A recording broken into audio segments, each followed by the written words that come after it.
Okay, we left off 134. Tov Kuf Tzadi Gimel. Brachos shel Rosh Hashanah Yom Kippur Ma'akvizu Wazu. The brachos that you're supposed to say on Rosh Hashanah, we have Malchi Zechron Sofos. Let's say a person doesn't say all three brachos. Each one has its own bracha. It actually, one interferes, invalidates the other. If one is missing, one is lacking, it's not valid. The person says, he leaves out one of the brachos of Shemona Esrei during the week. Right? Does it have any value? It has no value. Either you say it all, it's all or nothing. The person says, Birchas, what? Everything. Every one of the brachos has to be said. You leave out any bracha. Let's say you know factually you left out a bracha. Otherwise, you say Saint Talmud in the summer. And when you get to mode, we realize you said Saint Talmud. Right? What's the halacha? You have to go back to that bracha, Orach Chayim, and say it correctly. But even if the bracha is deleted, right, is missing, you don't. So why go back? The answer is because Shemona Esrei has no value. Either you say it correctly, or it's not. So if you leave out one bracha, so on Rosh Hashanah and Kippur, you leave one, although these are additional brachos, right? Malchi Zechron is a bracha and shofars. It's makos. Shemeni Yodei Kulam. That's after. That's post. That's post. That's after Shemona Esrei. So Yulu Rotz of the times. She says, therefore, where does this come up? You know, because I was amazed to read stories during the Holocaust. There were people, they had this during the Masorim, but there were people who knew Yom Naram davening by heart. You know, they were in the republics of Russia. You know, that's where they fled. They had nothing. But there were certain people, they were young people. It's not people, they were Shluchei Tzibur all their lives. People in their maybe early 20s. And they led the davening, Rosh Hashanah and Kippur, and people listened. You know, they could only chant certain things. But that person who actually was motzi them. He says, Shemeni Yodea Kulam Lo Yoma Mashu Yodea Mehem. Say, well, it's better to say, although I don't know all of them, I'll say less. It's better to say less than say nothing. No. It has no value. Shemeni Yodea Kulam Lo Yoma Mashu Yodea Mehem. Lo Yoma Kulam, you should say nothing. Otherwise, it's a bracha lebatova. It's a bracha in vain. You're not permitted. Okay? Rosh Hashanah, Heitev Shel Moshe Yishbo Malchi Zechron Shofros. Chen Shel Kippurim Shel Yovel Shel Omri Bogam Mal Shel Zechron Shofros. It's interesting. The Mechaber usually, rules something which has relevance to us. He says, I mean, the Gemara talks about it that on Yovel they would have in Musaf they would have also Malchi Zechron Shofros. What relevance does it have to us? Until the base of should be rebuilt, there's no Yovel. We have Shemitah, but there's no Yovel. Correct? Yovel is 2 years of Shemitah, 49th and 50th year. The things return. No, the Gemara says, based on Psukim, there's a Shova, that Yovel, you blow the shofar as you blow Rosh Hashanah. Like a Rosh Hashanah you have, it's blown together with Malchus and Shofros, also on Yovel. And when's Yovel? Yovel's Yom Kippur. That's what it culminates. The Yovel. That's when you announce it. Magzu azu, mashim b'shai mos hashanim yodei brocha achas yomra. Ve magzu azu, vayin be'er halocha sheksav degam lemogen avrom hurak rachmi balmu. He says something. He's during the year. It's not the Yotze Shemona Esrei. It's rachmi. Aval eni Yotze klal b'zeh. You're not Yotze. Rak brocha achas min Shemona Esrei in delay. Well, now he's asking my question. So, if you have an obligation to Shemona Esrei, and you realize you left out a bracha, the brachos you said may have value because it's a rachmi, but you weren't Yotze Shemona Esrei. That's what he's saying. Rak, I feel rak bracha achs mishmona esrei in delay. If you left out even one bracha, kaimelon leil simku yutes tzorach laza lo makuna keseder sheniskanu. You have to go back to that bracha and say them in the order that they were originally enacted. Vim lave in yotze was they yedei tefillah. Otherwise, you're not yotze your obligation of Shemona Esrei. Koshki bozeh gam yir la smichu leize brocha ula sheyotza chodom. He said something interesting. Kedei sheif smuchul chaberto. Every bracha is only bracha. It's bracha smuchul chaberto. So therefore, what's bracha? A bracha without Shema Malchus is not a bracha. Correct? You say Melech. So what about every bracha in Shemon Esrei? Right? It's Baruch Ato Hashem. There's no Malchus. It's in Gemara says because that's what bracha Smuchal Chaberto. Each bracha is juxtaposed to the previous one. Therefore, even though it doesn't say Melech in those brachas, it's a bracha. So let's say a person during the year doesn't know Shemon Esrei by heart, and you're stranded somewhere. He says you're permitted to say individual brachos. You're not Yotzi Shemon Esrei with it. It's called Rachmi Balma. You pray to, it's like in your own words, you would pray to Hashem. But to have the status of a bracha, unless you say Melech, it's not a bracha. So he says first you should say like Asher Yotzar. Asher Yotzar person knows by heart. Then it'll say Slach Lanu V'Ki Chotanu. Then it will say that bracha he knows by heart, or one of the other brachas, whatever he's requesting. So because it's juxtaposed, Asher Yotzar, like the Mishnah Berurah brings regarding his whole question, Tfilas Haderech. Tfilas Haderech, it doesn't start, we don't say, it doesn't start with a Yirah. It's with Baruch Ato Hashem Elokeinu Melech Haolam. So that, even though you Yotzei, it's broad. Some hold it's better to say Asher Yotzei for, or say bury the flesh, or eat something, and then say Tfilas Haderech.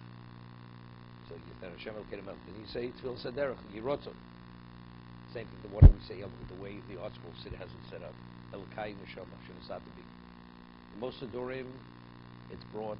It's not brachas Muchal Chabator, right? Two separate brachas. Because really, Elokai Neshama Shenasatabi doesn't start with Baruch, which is a problem.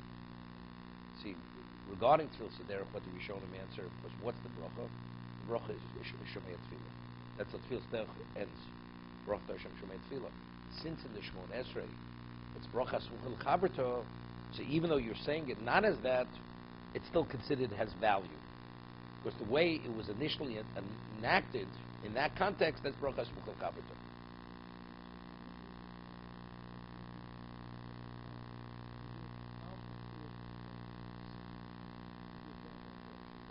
For this reason. What, they should print it that way. The article, I think, is an okay news.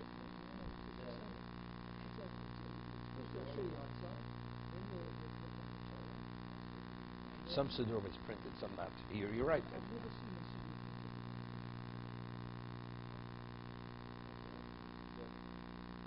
Most of. You're right. Good. I don't know. So I'm saying, even what they answer regarding Tfilas Haderech, the answer is because in Shemon Esrei, what is the primary bracha of Shemei Tefillah? Shema Koleinu. So since in Shema Koleinu it is a bracha Smuchal Chaberto, so this is a takeoff of that. But Ma'as Neshamas L'Fkora Mesim, this is the only time we say it. We never ever say it any other time. So if that's the case, it should be a bracha Smuchal. It should start with Baruch, or at least minimally it should be juxtaposed to Asher Yotzar or to something else. And I don't know the answer to this. You know, it's interesting. Maybe what I'm going to tell you is a dochik, what you say really, it's not a simple answer. That, what's the halacha?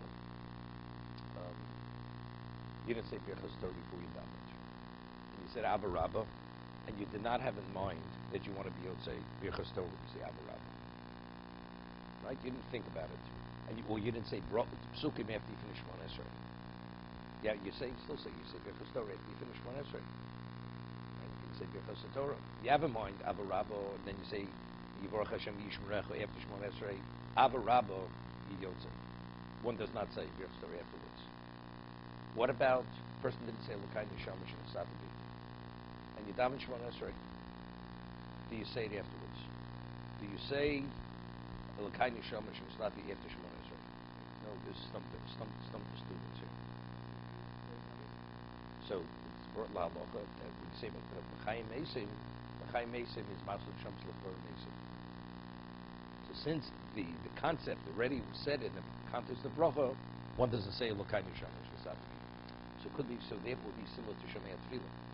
The reason why, regarding Tfilas Haderech, it's only better to say another bracha prior, but because it was enacted within Shemon Esrei, and in that context, it is a bracha Smuchal Chaberto. You could even say it out of that context. So similarly here, although it's not the same text, it's different words. We don't say about Neshama Levei, but since Chayei Adam is within Shemon Esrei, in that context, it is a bracha Smuchal Chaberto. Therefore, here, even though it's not, it's fine. That's the only thing that here. Otherwise, it's difficult. Why not? It should have been legislated a Baruch Shmuel Chaberta, or it should start with Baruch. Baruch Hashem Elokeinu Melech Haolam.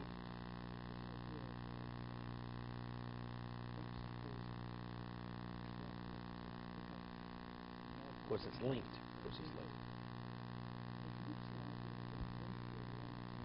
Continues. It's a chain.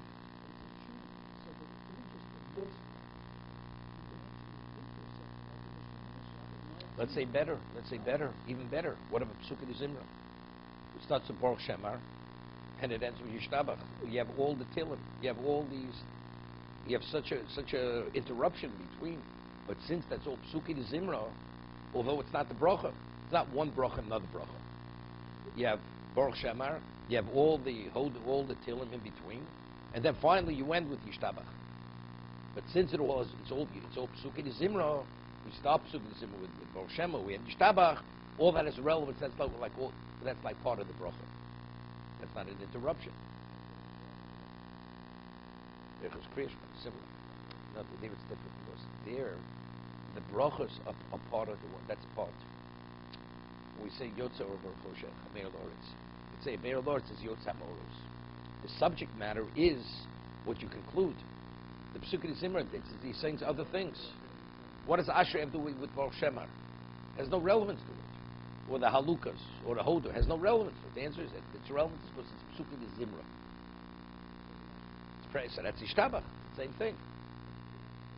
There it's being specific, Hameil Oretz, right? Yeah. No, of course it's Brachas Shmuel Chaberta. No, but I'm saying here it's even more so. It has less relevance to the bracha itself, but because it's the same subject matter, that's not considered a hefsek between the beginning and the end.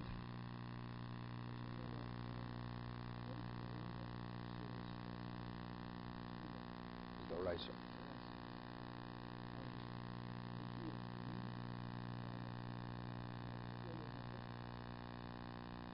We'll put it this way. Everybody agrees that the format, Tefillah Doraisa means, it doesn't mean the text. I mean, the text was authored by the Chacham. But I know, but wait one second. But there's a format. And the format we learn from Moshe Rabbeinu is Chanel Hashem. That's where it's learned from. First we speak about who God is. Then you make your request, and you say Modi. The whole idea of 18 or 19, whatever it is all rabbinic. On Torah level, you say Elokei Avraham Ken Yitzchak Elokei Yaakov. Even without the context of the book. That's Shemona Esrei. You're praying to God. That's avodah. Elu Tefillah Shebelev. That's right. That's Tefillah. That's avodah Shebelev. Okay. Yotze. All that we Yotze now, you're talking that's on a rabbinic level. You're not Yotze. Torah level Yotze. But let's say one bracha. God help me. It's not Shemona Esrei. It's asking for rachmin, but it's not tefillah.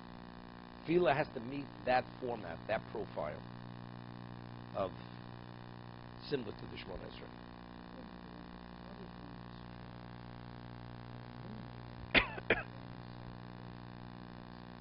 You say Elokei Avraham Hokei Lagod Lagibor. That's what Hokei Lagod Lagibor. That's what you said. Then you said, God, forgive me. I thank you all for all you've done. Yotze.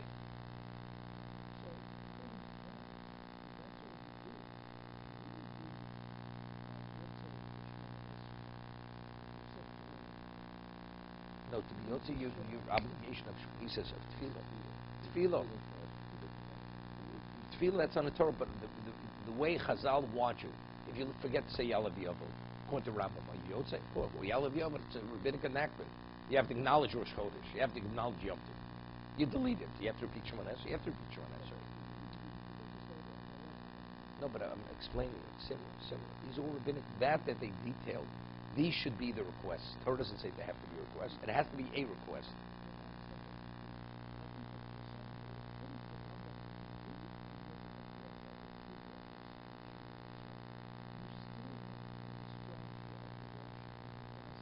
Correct. Rabbinically, you have it. Good. But let me tell you what Rabbi Yisrael says. That even according to Ramban, who says it's not a doraisa, but if you pray it, if you do pray, you fulfill a Torah obligation. Not you're fulfilling the Torah mitzvah. Rambam says it's obligatory. Ramban says it's not obligatory. But if you pray, it is a doraisa. You're doing a mitzvah doraisa. Which means God listens. It has value. It has value. Right? Moshe prayed. No, since once you put on the four corners, now you're obligated to bring yourself into the obligation. Also, the moment you put it on, you're obligated on Torah level. You're obligated. No, here it's different. Here is when you're saying it, God is listening. It has value. It has value as tefillah. It's called tefillah. You are serving God through supplication. And if you don't do it in the format Moshe Rabbeinu did, that's not called supplication. It's called you're asking for mercy. That's the Ramban. There is no obligation to pray. You choose not to pray, you don't have to pray. You don't want to ask for mercy, but if you want it to have the value of tefillah, you have to follow Moshe Rabbeinu's format.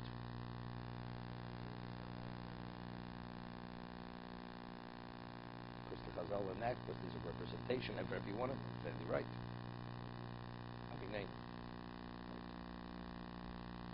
Okay, let's see the Chofetz Chaim.